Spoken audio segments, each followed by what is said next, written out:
Hola a todos, en el vídeo de hoy vamos a hablar de dos mecanismos fundamentales para proteger la Constitución. Por un lado, el Tribunal Constitucional y por otro lado, el poder de reforma de la Constitución. Es decir, quién interpreta la Constitución, quién controla al legislador y cómo se modifica el propio texto constitucional. El punto de partida lo encontramos en el artículo 123 de la Constitución, que dice que el Tribunal Supremo es el órgano jurisdiccional superior en todos los órdenes, salvo en materia de garantías constitucionales. Esto implica una clara separación entre la legalidad ordinaria, donde el Tribunal Supremo sería el órgano superior, y la constitucionalidad, donde ese lugar lo ocuparía el Tribunal Constitucional. Es decir, el Tribunal Constitucional es el intérprete supremo de la Constitución. Ahora bien, esto no significa que solo él aplique la Constitución. Todos los jueces, también los jueces de la jurisdicción ordinaria, son jueces constitucionales en tanto tienen que interpretar las leyes conforme a la Constitución. Y solo cuando esa interpretación conforme a la Constitución no sea posible es cuando presentarán la cuestión de inconstitucionalidad al Tribunal Constitucional para que éste decida. Así que podemos decir que todos interpretan en materia de garantías constitucionales y aseguran que la ley es conforme a la Constitución, dado que esta es la norma suprema, pero el Tribunal Constitucional tiene la última palabra. Aquí surge una cuestión clásica y un tanto problemática, porque implica que el Tribunal Constitucional puede anular leyes que han sido aprobadas por el Parlamento, es decir, por los representantes democráticos que hemos elegido los españoles, los ciudadanos, en elecciones periódicas cada 4 años para que nos representen, para que elaboren leyes, etc. Es decir, implica que hay un tribunal que puede anular esas leyes que nacen fruto de la voluntad popular. Por eso se le denomina al Tribunal Constitucional, como decía Kelsen, como un legislador negativo o como un poder contramayoritario, porque puede anular una ley por considerarla contraria a la Constitución. Entonces iría en contra del principio de la mayoría. Entonces aparece lo que se denomina como la objeción democrática. Es decir, cómo puede un órgano no elegido directamente por el pueblo invalidar decisiones de la mayoría. Bien, la legitimidad del Tribunal Constitucional se apoya en dos elementos. Por un lado, la legitimidad de origen, es decir, cómo se nombran, cómo se designan sus miembros, y por otro lado, la legitimidad de ejercicio, es decir, cómo actúa. Y en España los jueces no tienen una legitimidad democrática directa, en tanto no son elegidos directamente por el pueblo, sino que su legitimidad viene de su sometimiento a la ley y a la Constitución, así como también se apoya en la calidad técnica de sus resoluciones, en la motivación jurídica, en su argumentación y en su papel como garante de los derechos fundamentales. Por lo tanto, la principal tensión que se plantea es entre el legislador democrático y la justicia constitucional. De ahí que la independencia judicial sea un principio fundamental del Estado de Derecho, ya que asegura que los jueces puedan actuar imparcialmente, libres de influencias externas. Es cierto que el hecho de que en España los magistrados del Tribunal Constitucional sean designados por parte de las instituciones democráticas tiende a reducir esa tensión existente entre la justicia constitucional y la democracia o el legislador. Sin embargo, la práctica que se hace en España en los últimos años en materia de nombramientos debería movernos a la reflexión, pues uno de los aspectos claves para asegurar la independencia judicial es el proceso de nombramiento de los jueces. Nuestro modelo de justicia constitucional es el europeo o concentrado, que hunde sus raíces en el diseño kelseniano del Tribunal Constitucional austriaco. Esto es clave porque significa que existe un único órgano especializado en materia constitucional, separado de la jurisdicción ordinaria y del Poder Judicial, que puede declarar inconstitucionales las leyes, expulsarlas del ordenamiento jurídico o incluso anular decisiones judiciales. A diferencia del control difuso existente en Norteamérica, donde cualquier juez en el estudio del caso concreto puede inaplicar una ley por considerarla inconstitucional. Es decir, se trata de un control de constitucionalidad que está integrado en la propia jurisdicción ordinaria. No existe, por tanto, un órgano como el Tribunal Constitucional separado de la jurisdicción ordinaria y especializado en garantías constitucionales que se encargue del control de la constitucionalidad. Y esto genera una paradoja, la paradoja del Estado constitucional. Defender la Constitución frente a la voluntad del legislador democrático, es decir, la voluntad de la mayoría en cada momento. Bien, junto al Tribunal Constitucional, el otro gran mecanismo de garantía es el poder de reforma. En nuestra Constitución viene recogido en el último título, en el título 10º de la Reforma Constitucional, en los últimos 4 artículos, de los artículos 166 a 169, y permite modificar la Constitución, pero mediante procedimientos muy rígidos que exigen mayorías muy cualificadas en el Parlamento.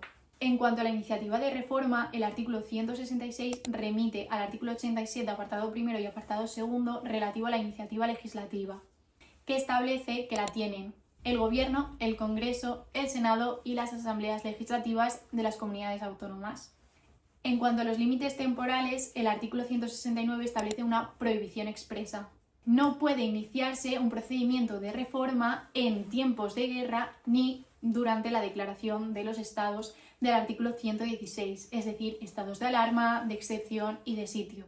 Bien, ahora vamos a ver los dos tipos de procedimientos de reforma que establece nuestra Constitución. Por un lado, la reforma ordinaria y por otro lado, la reforma agravada. La reforma ordinaria, contemplada en el artículo 167, exige mayoría de 3/5 del Congreso y 3/5 del Senado, de ambas cámaras.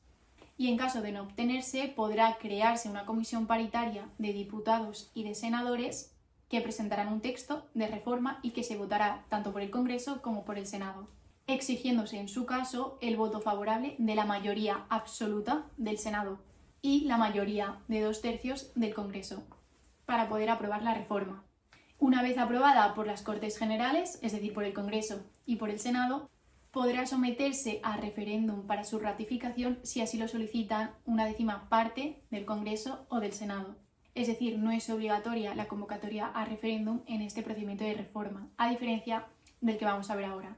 Bien, por otro lado, la reforma agravada, contemplada en el 168, para materias especialmente importantes o sensibles, podríamos decir, como son la revisión total de la Constitución, es decir, la reforma completa, la reforma del título preliminar, la reforma de los derechos fundamentales y las libertades públicas, es decir, el título primero, capítulo segundo, sección primera, o el título segundo relativo a la corona, a la monarquía parlamentaria, en cuyo caso se exige la mayoría de 2/3 de ambas cámaras, es decir, 2/3 del Congreso y 2/3 del Senado. Después se procede a la disolución de las Cortes y a la convocatoria de nuevas elecciones para constituir nuevas Cortes Generales. Y ahora se exige de nuevo la aprobación por mayoría de 2/3 del Congreso y del Senado de las nuevas Cortes. Es decir, se exige una doble mayoría de 2/3 por ambas cámaras, tanto para las cámaras que propusieron el procedimiento de reforma de la Constitución como para aquellas que se constituyeron después en virtud de este artículo para poder aprobar la reforma. Y una vez aprobado por las Cortes Generales, ahora sí es obligatorio convocar referéndum para su ratificación. Es decir, se trata de un procedimiento extremadamente rígido. A veces se critica que estas mayorías permitan una minoría que bloquee reformas, pero esa rigidez que contempla nuestra Constitución tiene una función clara: garantizar la estabilidad del texto constitucional y su supremacía. Si la Constitución pudiera cambiarse por una simple mayoría parlamentaria, sería una ley más. Por lo tanto, la rigidez de su reforma es un escudo más para su protección. Por último, una distinción clave que podría darse dentro del procedimiento de reforma es si se trata de un poder constituido o de un poder constituyente. Bien, si el procedimiento de reforma actúa como un poder constituido, es decir, como un poder más dentro del orden constitucional, respetando y acomodándose a la Constitución, no está por encima de ella, sino que está subordinado a ella y a sus límites. Mientras que si el procedimiento de reforma se convierte en un poder constituyente, porque no se limita simplemente a una reforma del texto constitucional, sino que la sustituye por una nueva, en este caso se situaría por encima de la Constitución, configurándose como un poder soberano que no tiene límites jurídicos. Es decir, rompe la limitación que la Constitución le impone y crea un nuevo orden constitucional, sin seguir el procedimiento establecido. Esto último podría ocurrir, por ejemplo, por medio de una revolución. Bien, llegados a este punto, quizás te preguntarás si el poder de reforma tiene límites y cuáles son esos límites. ¿Podría abolir la jurisprudencia del Tribunal Constitucional o la jurisprudencia del Tribunal Europeo de Derechos Humanos? Por supuesto, podría incluso abolir la propia justicia constitucional, es decir, cargarse el Tribunal Constitucional, el control de constitucionalidad y los mecanismos que permiten garantizar la supremacía de esta. Pero en tal caso, la Constitución se convertiría en una simple hoja de papel dado que la ley contraria a la Constitución no podría declararse inconstitucional y quedaría impune. Me gustaría traer a colación una cita magnífica del excelentísimo don Pablo Lucas Verdú, quien afirma que cuando el vínculo moral que une a los ciudadanos con las instituciones que diseña la Constitución es muy débil o apenas existe, entonces tendremos Constitución, pero no estaremos en ella. Es la diferencia entre tener Constitución y estar en Constitución. Cuando no se cumplen los contenidos del Estado social y democrático de derecho, entonces la Constitución es solo una hoja de papel. No obstante, el poder de reforma no es absoluto. Por un lado, tiene un límite formal, en tanto debe seguir con los procedimientos de reforma rígidos establecidos, y por otro lado, tiene también un límite material, dado que lo aprobado debe seguir siendo una Constitución.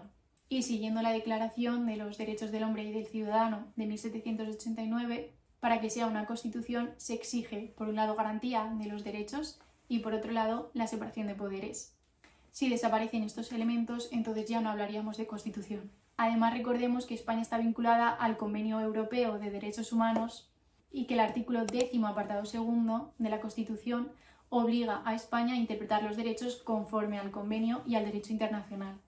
Y el derecho internacional impide incumplir tratados alegando el derecho interno. Por lo tanto, una reforma contraria al convenio podría ser válida internamente, pero generaría condenas a España por el Tribunal Europeo de Derechos Humanos y también responsabilidad internacional al Estado español. En definitiva, el Tribunal Constitucional garantiza la supremacía de la Constitución y el poder de reforma permite modificarla, pero con fuertes límites. Ambos mecanismos protegen los derechos, la supremacía constitucional, limitan al poder político y aseguran que la Constitución no dependa de mayorías coyunturales.